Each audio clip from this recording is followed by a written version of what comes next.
Hello everyone.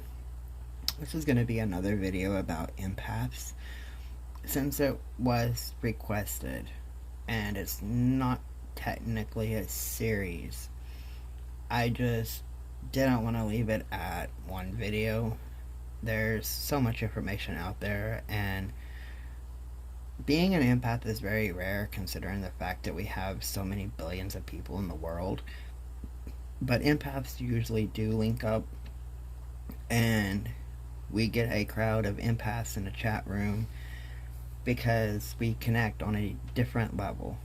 We actually do turn those that we connect to into our cyber brothers and sisters, or, you know, we view somebody as like a grandparent figure or whatever.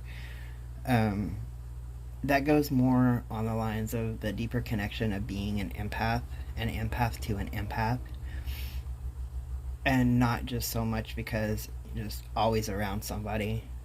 It's totally different, and anybody that is an empath will seriously know what I'm talking about. But there's a lot of YouTube drama going on, and it is literally affecting all the empaths. So I don't want to make a series out of this, and not wanting to and not doing is probably two different things, because there's so much information that I am finding that would be useful, and this is coming from like others and their research and stuff, so it's not just myself and my views of what an empath is. And even though everything I look for is kind of on a personal take, it benefits many. So in this video, I'm going to talk about types of empaths. There is quite a few different types, and I think I have two different things written up here about the types of empaths. Maybe not. Maybe it's just this one. Okay, we're just gonna roll with it. So, one type is cognitive. The intuitive knowing and understanding. This type of empath has an intellectual understanding of what others are thinking and feeling. They recognize that others may be in distress and in need of assistance. They offer support by giving a logical approach to managing emotional states. They help others by mentally assessing what is needed. The high side of this type is that they can deeply understand what others need, think, and feel. They can be very wise. The low side is that they can use this understanding to manipulate others. Sociopaths can have this type of empathy and be devoid of any sympathy for the feelings of others. And then emotional. This is a sympathetic resonance.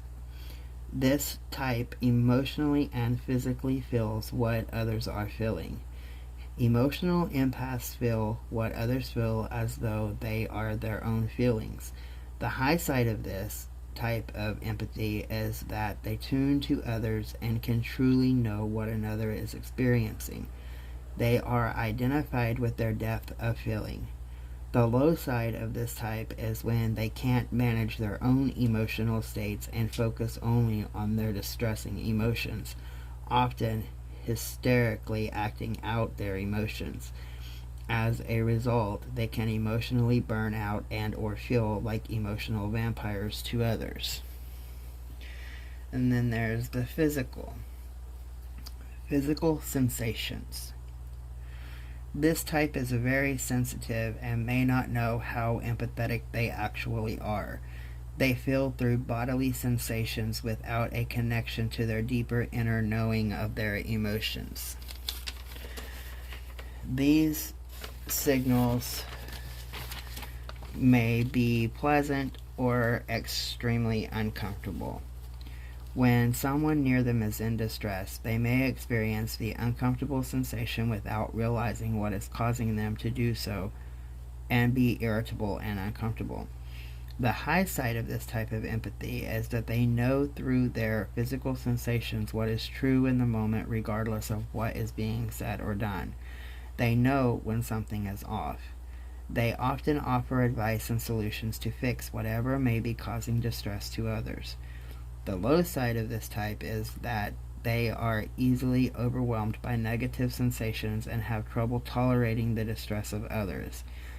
They can be hyper-focused on fixing or getting away from the person in distress rather than demonstrating care.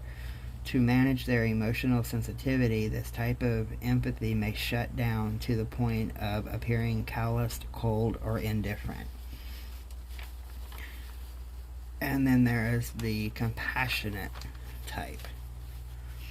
This requires intelligence and maturity.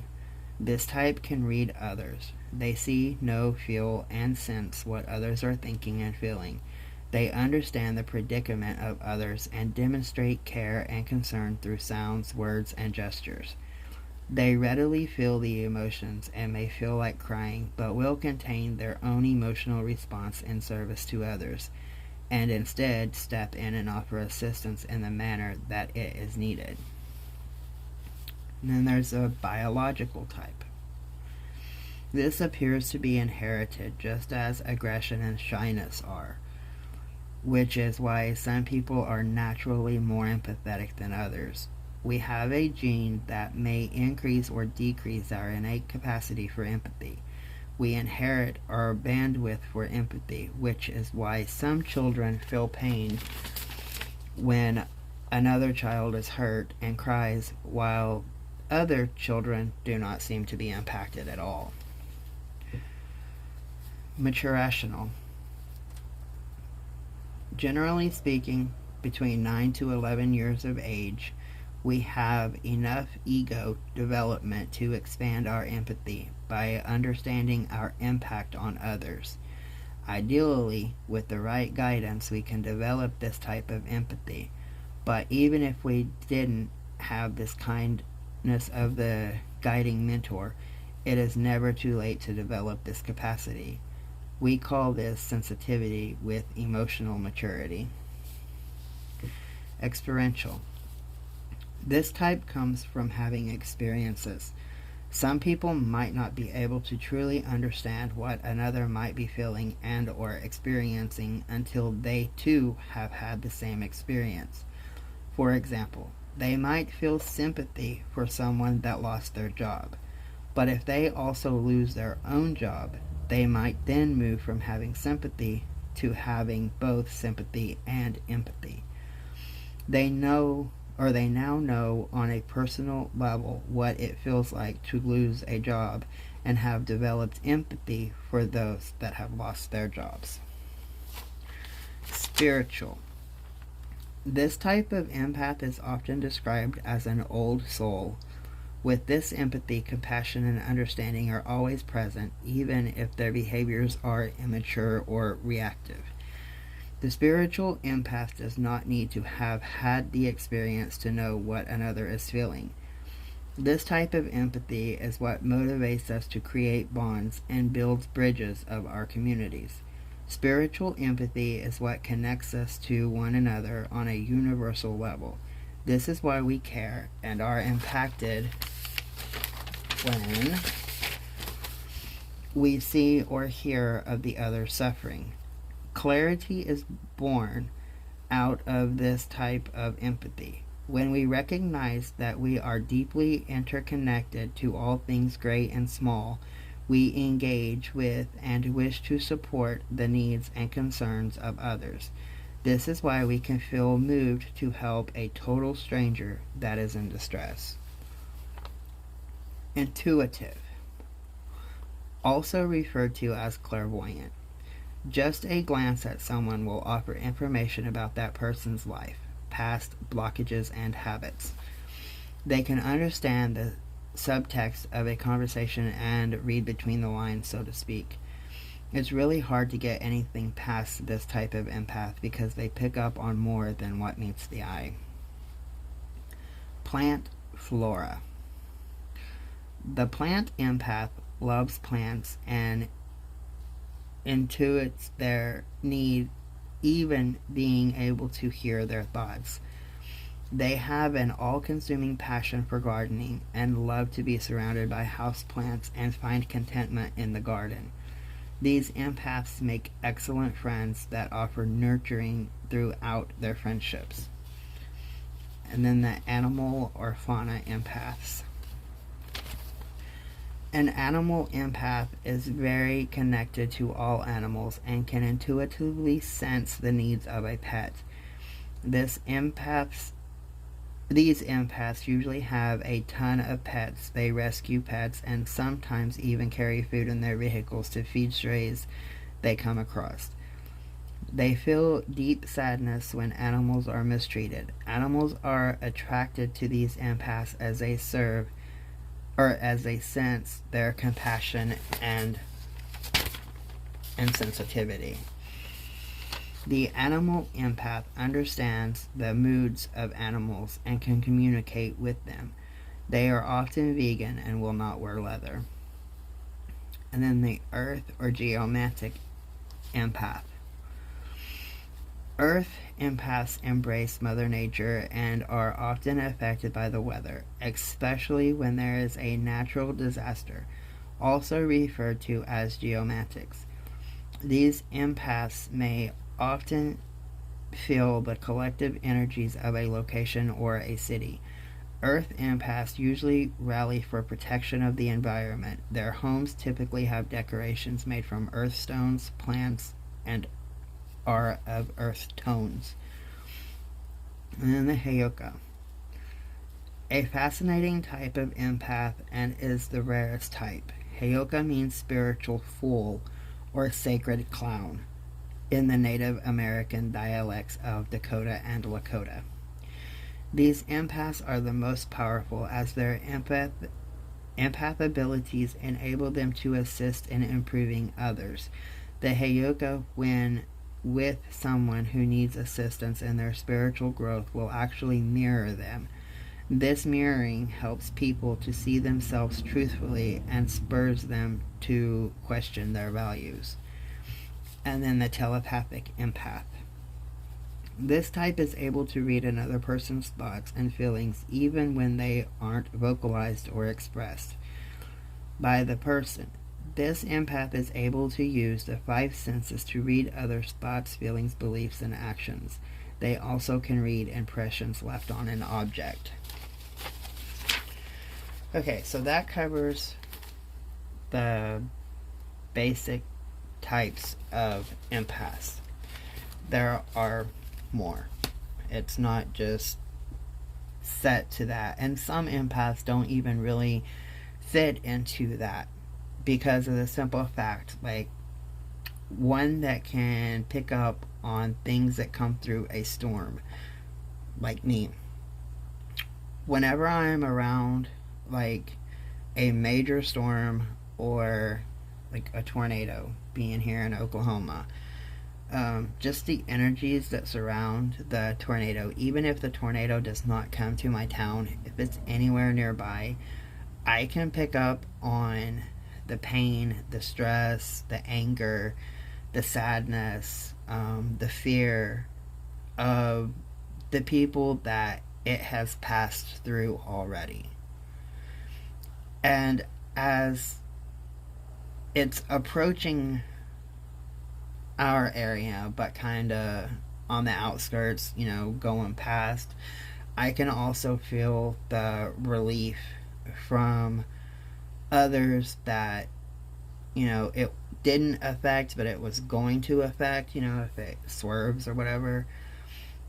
I can pick up on all that stuff, but I'm not actually an empath that works with weather.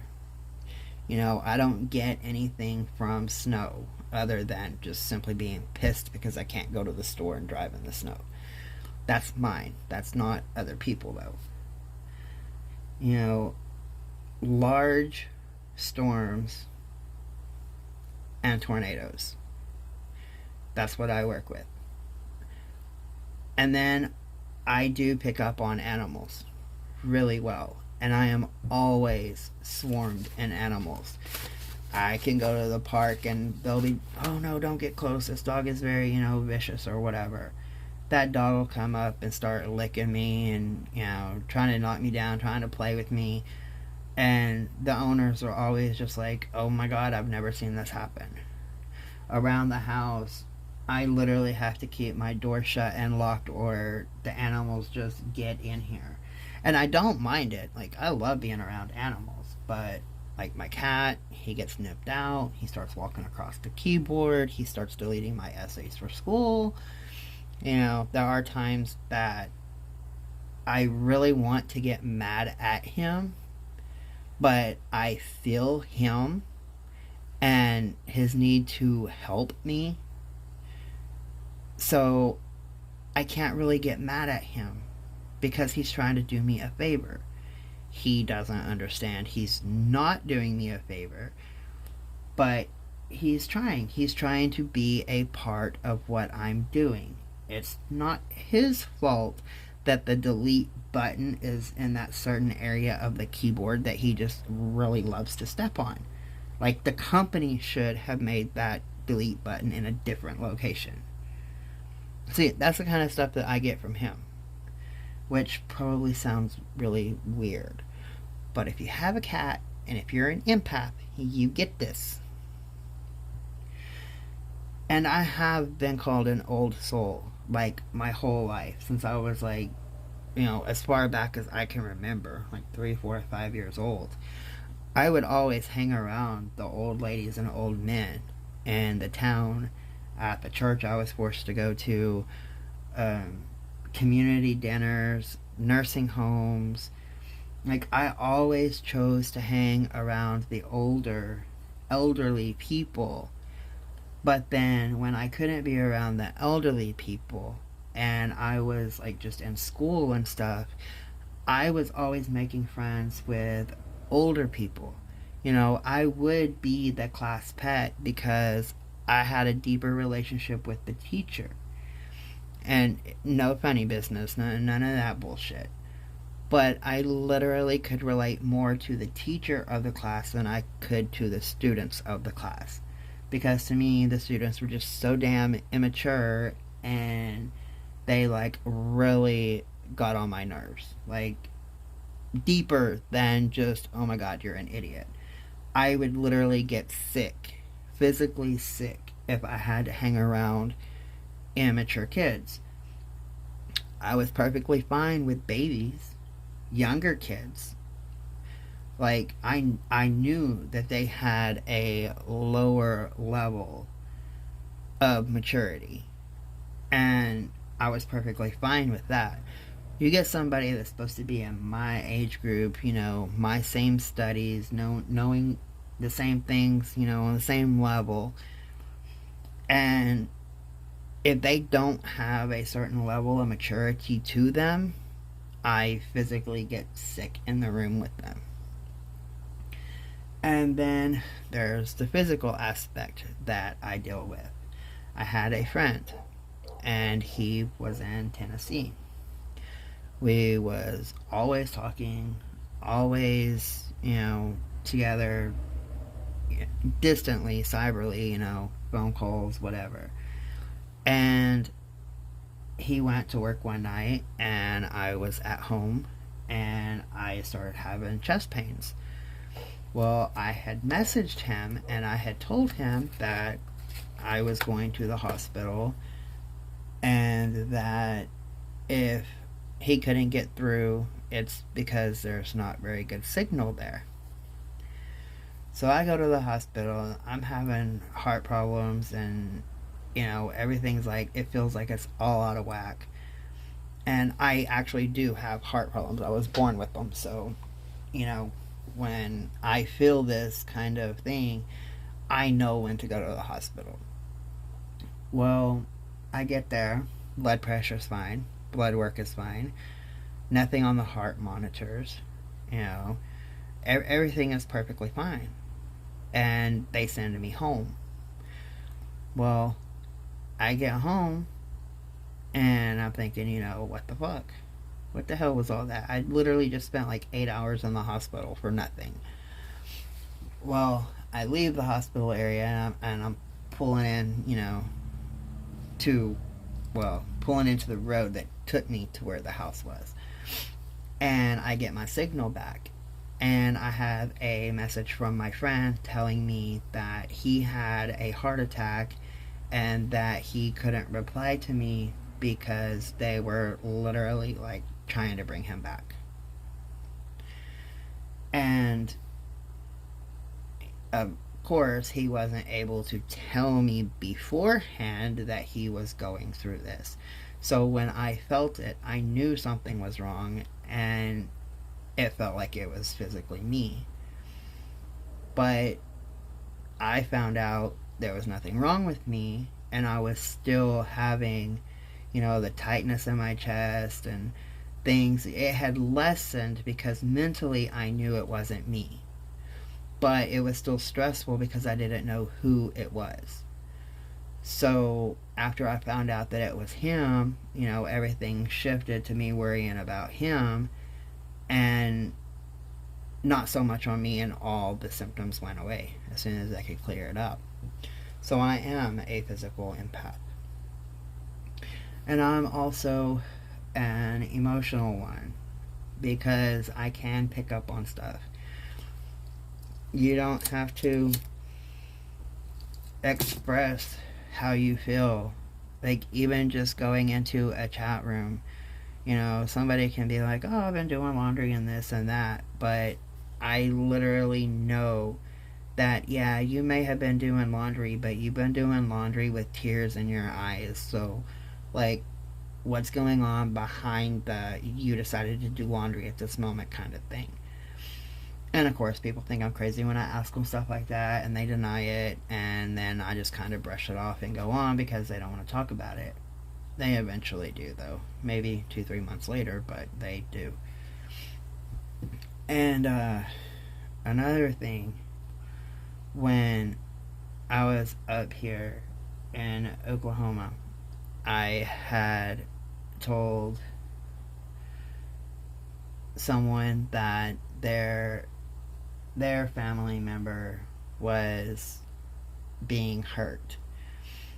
I did not know if it was a domestic situation or if it was a mugger, or I didn't know if it had been like a car wreck, or I didn't have the flat out details, and I didn't have the exact person. Like, I couldn't place it, but I knew it was in his family. And later that night, we're all sitting around, and he gets a phone call from his mother stating that his sister's husband had beat the hell out of her. And so I'm hearing this conversation, he's got it there on speaker. And I asked his mom at what time it took place, and she literally, the time that it was, started 3 minutes before I had told him something was wrong. So from the start of that in Mexico to me telling him that he needed to check on his family was 3 minutes. But we didn't find out about it until really late that evening because he didn't call his family. And I still hold that against him. To this day, I still hold that against him, because if he would have listened to me, if he would have trusted in my abilities that he thinks is, weird or whatever, if he would have just picked up his phone and called, somebody would have went and checked on his sisters and stuff and probably stopped the abuse. So after that, he realized that I wasn't as crazy as he thought I was. And, I've been able to tell him numerous other times But because of that connection, or because of that incident and not having a connection with that one person, I was then able to kind of connect with his family, to be able to tell for future reference, more or less who it was, or at least, if it was a sister, a brother, an aunt, an uncle, a grandparent, whatever. Even if I didn't know the exact person. And I have been able to actually tell him that stuff was going on with his mom and that she needed to go to the doctor, and she didn't even know anything was going on. But I reminded them of what had happened with his sister, and she decided to go ahead and make an appointment, and like a week later she found out that she was a diabetic.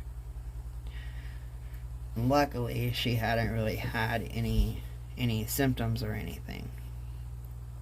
But there is so many different types of empaths, but not everyone fits into one category or fits into the whole category. You can have this part and that part and not this part, and skip over this part, but you pick back up on this part of each type. And that's where it gets all confusing, because sometimes we get surprised with what we actually know and how we know it, especially if we've been told, or we know what type of empath we are, but then we start picking up on these other things. It gets complicated, and sometimes it literally takes us shutting down in order to reboot. But I will do a video about that here in a few minutes. So, thanks for listening to me ramble. But I hope this brought in some perspective about the different types of empaths, because when you get into a group, not everybody is going to be the same type of empath or have the same abilities. When it comes to empaths and being together, it works great because everybody has something that they can pick up on. And of course, I would start getting messages. But anyway, I'm going to close out this video and start to work on the next one. So in the comments, let me know what kind of empath you are. Because I know the people that's drawn to me, you're an empath, even if you don't really know it, because that's just who I connect with. At some level. You may not be completely, fully 100%, but at some level, pretty much everybody that I connect with is an empath. Or there isn't a connection. It's just how it is with me. But, yeah, let me know, and if you've got any stories or anything that you want to tell on panel, or if y'all want to do a live where we can discuss different things about being an empath, just let me know in the comments, and I can easily set up a live. I'm off for the next 3 days, I think. So, much love, everybody.